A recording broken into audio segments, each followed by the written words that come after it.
చాలామంది ఇళ్లలో పెద్దలండి ఏజ్‌కి తగ్గట్టుగా ఉండాలా, అంటే ఒక 70 ఏళ్ళు పైబడి వస్తుంది లేదా దగ్గరకు వస్తుంది అన్నప్పుడు ఉప్పు, కారాలనేవి మానేయాలి. ఆయిల్ ఐటెమ్స్ తినకూడదు అని చెప్పి డాక్టర్లు చెప్తే కూడా జిహ్వ చాపల్యం వీడని వాళ్ళు ఉంటారు. చాలామంది నేను చూస్తూనే ఉన్నాను.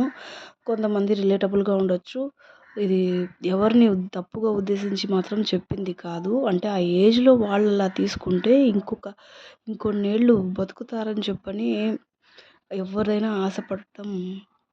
ఆశపడుతూ ఉంటారు. కానీ వాళ్ళేంటంటే అది కరెక్టే, తప్పని చెప్పలేము, యెస్ అని చెప్పలేము.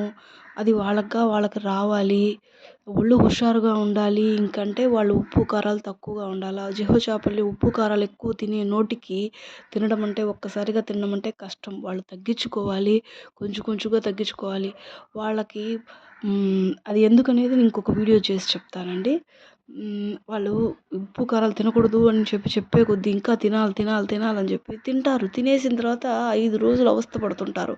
పడుకొని ఉండాలి. కానీ వాళ్ళేం చెప్తారంటే చికెన్ ఏదో 1, 2 పీసెస్ డాక్టర్లు చేపలు తినొచ్చు అంటారు. కానీ వాళ్ళకేంటంటే పాతకాలం కదా, మటన్లు తినాలా అని చెప్పనంటారు. దాంట్లో గల్బోట్, నెక్స్ట్ వచ్చి తలకాయ, పాయ అవన్నీ తింటే దిమ్మనుంటుంది. అసలు యాక్చువల్‌గా ఎవరైనా నాన్ వెజ్ తింటేనే ఒక తిన్న కొన్ని సెకండ్స్‌లోనే మనకి నిద్ర అనేది ఆటోమేటిక్‌గా వస్తుంది.